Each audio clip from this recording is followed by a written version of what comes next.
So apparently there's no handbook for what to do when you come home early from a business trip and find your husband in bed with someone you thought might become a friend. Trust me, I looked. Let me back up. My name's Emma, and until last spring, I thought I had it figured out. Good marriage, 6 years in, 9 years together total. Both of us had solid careers. Me in marketing at a mid-sized firm downtown, him in sales at a distribution company. We were the power couple among our friends. You know the type, both climbing the ladder, nice house in a good neighborhood, the kind of life you post about on social media. Looking back, the signs were there. They always are, right? He started hitting the gym around 8 months ago. Bought new cologne, something expensive I'd never seen before. Started taking his phone into the bathroom during showers, which seemed weird, but I dismissed it. More evening client meetings that ran late. When I'd ask about his day, he'd get oddly defensive, like I was interrogating him instead of just making conversation. The intimacy dried up too. He always had an excuse when I initiated, too tired, too stressed, early meeting tomorrow. And I believed him. We were both working hard. I was pulling long hours on a major campaign. He said his sales targets were aggressive. It made sense that we were both exhausted. Here's what nobody tells you about being betrayed: the person doing it counts on you being reasonable. They count on you giving them the benefit of the doubt. They count on you being too busy, too trusting, too invested in believing everything's fine. I was all of those things. The discovery happened on a Tuesday evening. I was supposed to be at a 3-day regional conference, scheduled to return Thursday night around 7. Tuesday afternoon, the conference got canceled, facility emergency, something with the fire suppression system. The organizers were apologetic, offered vouchers for next year. I wasn't upset. I could catch up on work from home, maybe surprise my husband with his favorite takeout. I caught an earlier flight, landed around 9 p.m. instead of being gone another 2 days. Didn't text him I was coming home. Wanted to surprise him. Used a rideshare from the airport, feeling pretty good about cutting my trip short. House lights were on when we pulled up around 10, his car in the driveway. Normal Tuesday night. I walked in through the garage entrance, pulling my suitcase. Heard noise from upstairs.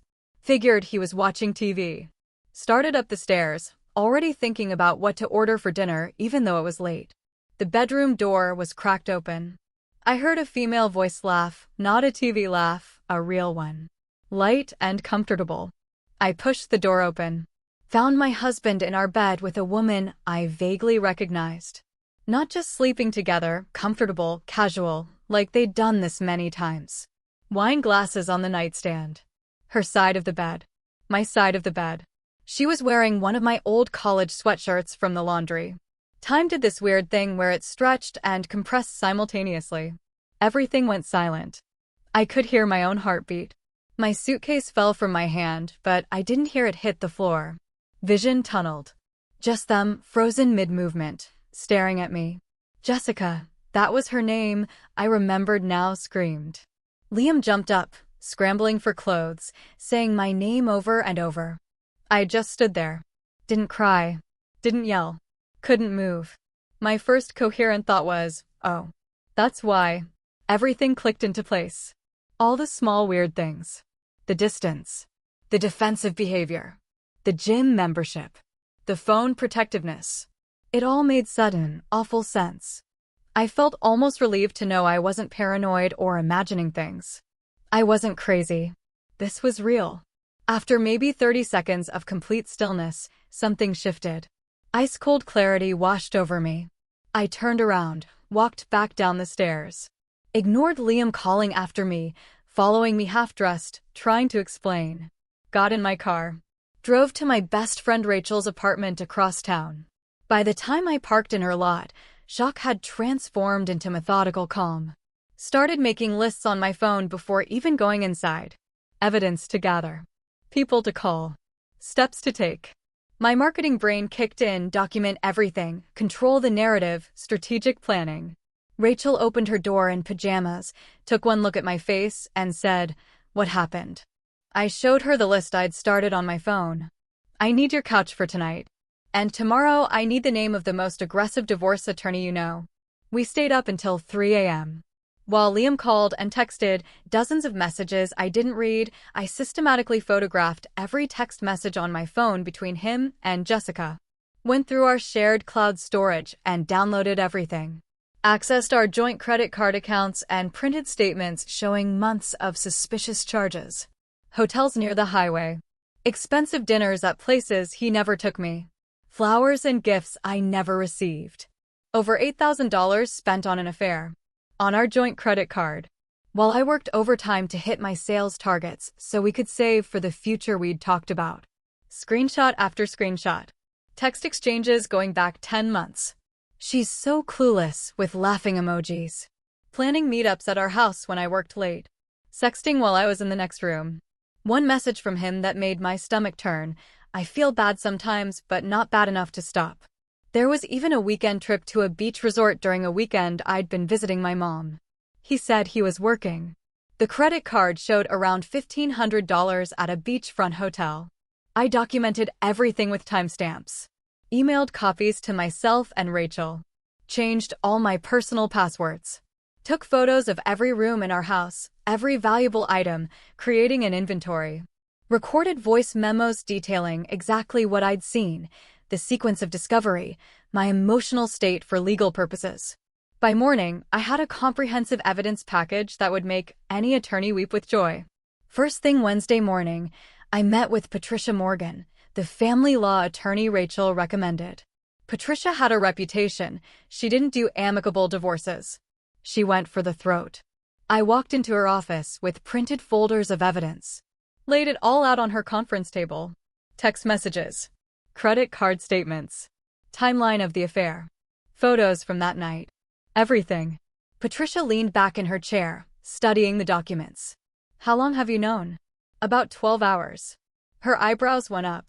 You documented all this in 12 hours? I'm in marketing. Documentation is literally part of my job.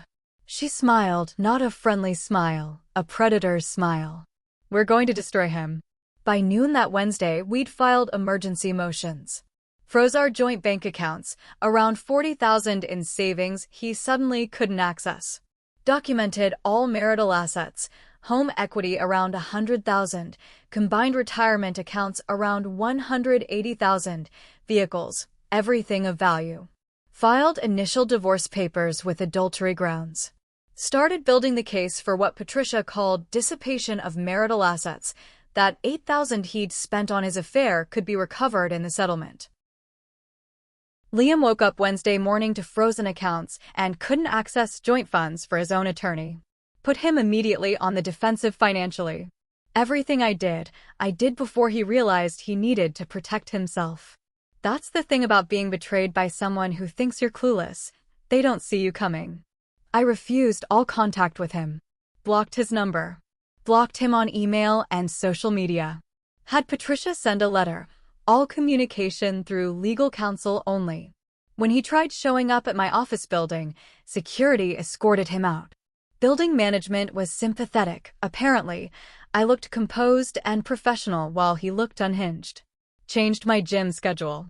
Moved all my belongings out of the house in one day while he was at work. Rachel and 2 other friends helped. Took everything that was mine, left everything that was his. Clean break. The silence drove him crazy. Friends who stayed in touch with both of us reported he was spiraling. Not sleeping. Losing weight from stress. Leaving desperate voicemails I never listened to. Sending long emails I never read. Rachel read one and said it was predictable blame and excuses. But here's where it gets interesting.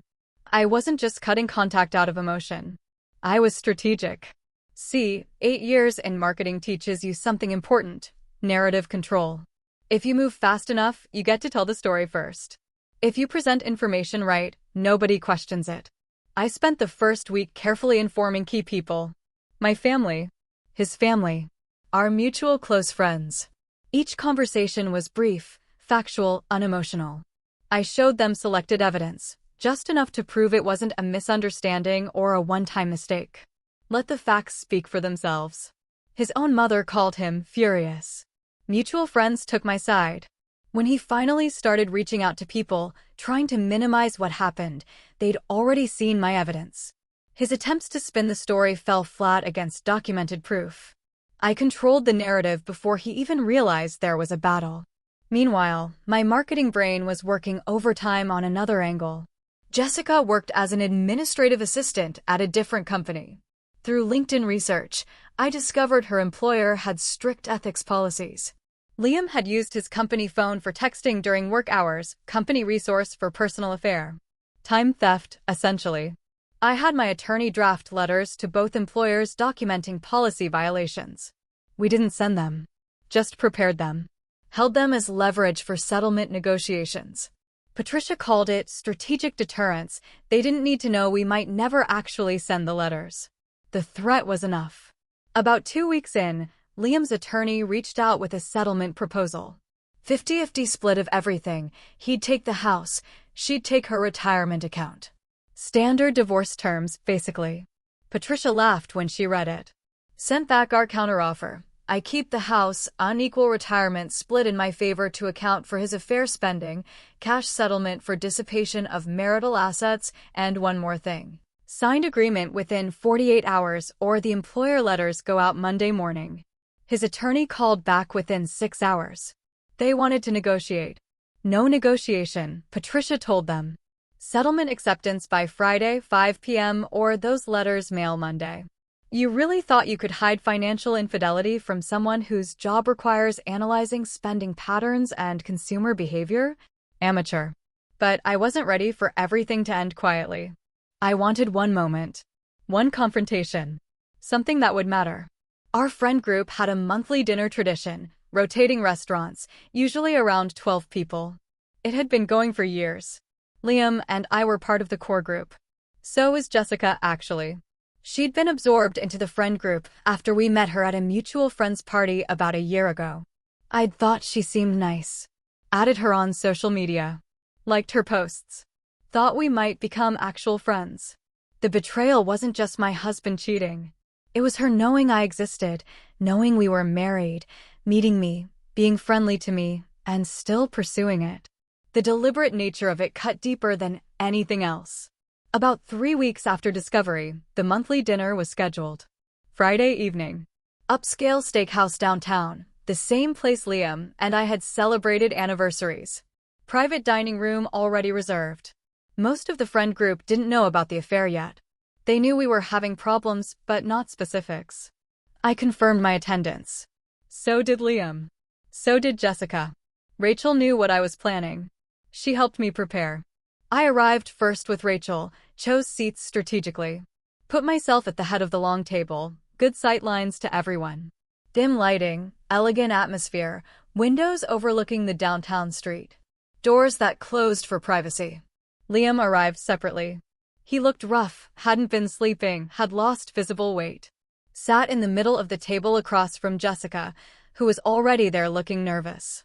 She'd been trying to reach me for days to explain. I'd ignored every attempt. The mood was awkward. Everyone sensed the tension but didn't understand it. Friends made uncomfortable small talk. Liam tried to act normal.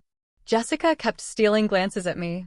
I stayed calm, friendly even, chatting with people at my end of the table. After everyone ordered, I stood up. Asked for everyone's attention. I want to address why Liam and I are separated, I said calmly. Before rumors spread. Pulled printed photos from my bag. Passed them down the table. Security camera screenshots from our home doorbell system. Liam and Jessica arriving at the house together on an afternoon when I was supposedly at work. Timestamp clearly visible. Found this interesting, I said in measured tone. Same Wednesday Liam texted me he was going to the gym. Liam went pale. Jessica's hand went to her mouth. Friends looked confused, studying the photos passing between them. Then I pulled out my phone. Connected to the portable projector I'd brought. Yes, I came prepared and projected images onto the wall. Text message screenshots appeared. Conversation between Liam and Jessica. Liam, she's working until 8, we have time. Jessica, what if she comes home early? Liam, she won't. She never does. She's so focused on work she doesn't notice anything. Someone gasped. Another friend cursed under their breath. Next image, credit card statement with highlighted charges. Hotel near the highway. 5 different dates over several months. Around $150 each time. These are interesting too, I continued, voice eerily calm. Since Liam told me all 5 of those nights he was at client dinners. Liam started to speak. I held up my hand. I'm not finished. Final projection. Calendar view showing my business trips over the past year. Next to it, credit card charges in our home city on the same dates. Dinners. Wine purchases. Even a charge from a lingerie store I'd never visited. I was gone 8 days for business over these months, I said, voice harder now. Apparently my house became quite popular when I traveled. Then I played audio from my phone.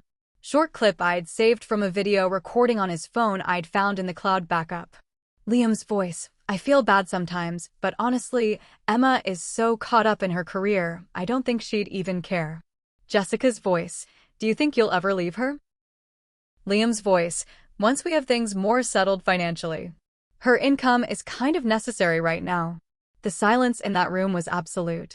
Liam stood, face red, voice shaking. Emma, you can't just, this is private. Private? I laughed without humor. Like our bedroom was private?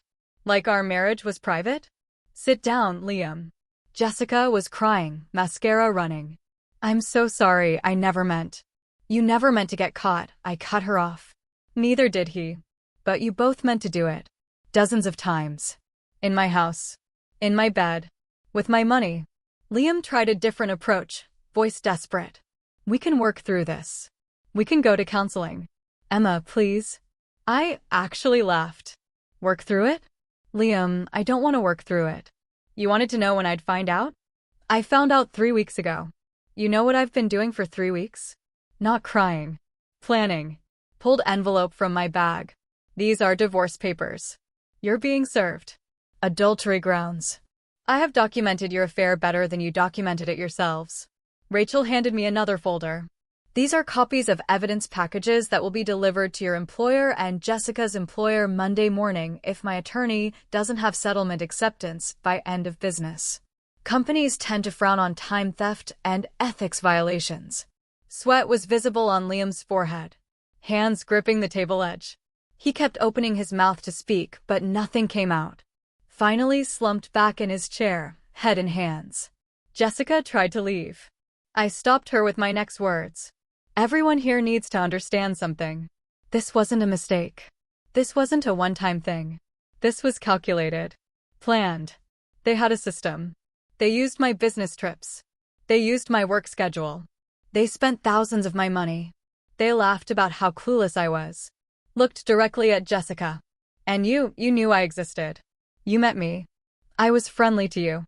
I liked your posts. I thought we might be friends. You made a choice. Back to Liam. You thought I wouldn't notice. You thought I was too busy with my career. You thought I was clueless. Let that hang in the air. You picked the wrong person to underestimate. I gathered my things. Looked at the table of former friends, some with mouths open, some with supportive expressions, some recording on their phones. I'm not the one who should be embarrassed here. I'm not the one who broke promises. I'm just the one who refused to pretend everything was fine. Walked out. Rachel followed. Didn't look back. Left Liam and Jessica sitting at that table surrounded by people who were now staring at them in disgust. Restaurant staff had heard everything from outside the doors. Story would spread through our social circle within hours. That weekend, Liam signed the settlement agreement. No negotiation. Took exactly what Patricia offered. The threat to their employers motivated fast cooperation. The divorce finalized within 7 months. Remarkably fast, but he didn't contest anything. Showed up for required court dates, signed documents, didn't fight. Final settlement. I kept the house, refinanced it in my name alone. Bought out his equity share, around $50,000. Took the majority of retirement savings, around $130,000 versus his $50,000. Patricia argued successfully that his affair spending and higher earning potential justified the unequal split. He paid me $15,000 cash for dissipation of marital assets, covering what he'd spent on the affair. Payment plan over 6 months since he didn't have liquid cash available. I kept my car, all furniture, household items. He took his car with its $12,000 loan and his clothes. That was it. Total outcome. I walked away with the house, majority of retirement savings, my career, and financial stability. He got roughly $50,000 in equity, $50,000 in retirement, and his car loan. Lost over $100,000 in value compared to an equal 50-50 split. Worth every hour of planning.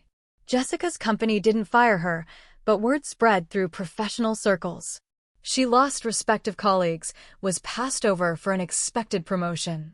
Eventually quit about 6 months later, moved to a lower-paying job in a different industry. Career trajectory derailed. Liam kept his job, but his sales numbers dropped sharply. Hard to focus during divorce. Lost accounts due to distraction. Commission income dropped from around $90,000 total compensation to closer to $70,000. No longer being considered for management positions. Meanwhile, I got promoted to senior marketing manager about 5 months after the divorce finalized. Raised from around $85,000 to $100,000. My handling of the crisis with dignity impressed leadership. Demonstrated strategic thinking and composure under pressure, exactly the skills they wanted in senior roles. About a year later now, and here's where things stand. I'm living in a modern downtown apartment I love. Around $2,100 monthly rent, but worth it for the lifestyle upgrade and fresh start. Kept the house as an investment property, renting it out for around $2,400 monthly.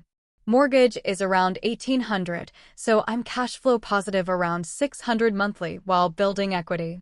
Income is around $100,000 with bonuses, plus rental income. Financially thriving. Social life is stronger, went through that fire and came out with the friends who proved their loyalty. Made new connections at work, joined a professional women's networking group. Taking solo trips I'd always wanted. Dating casually, being selective, no rush. Most importantly, I'm genuinely happy. Sleep well. Laugh easily. No longer second-guessing myself or looking over my shoulder. Just peace.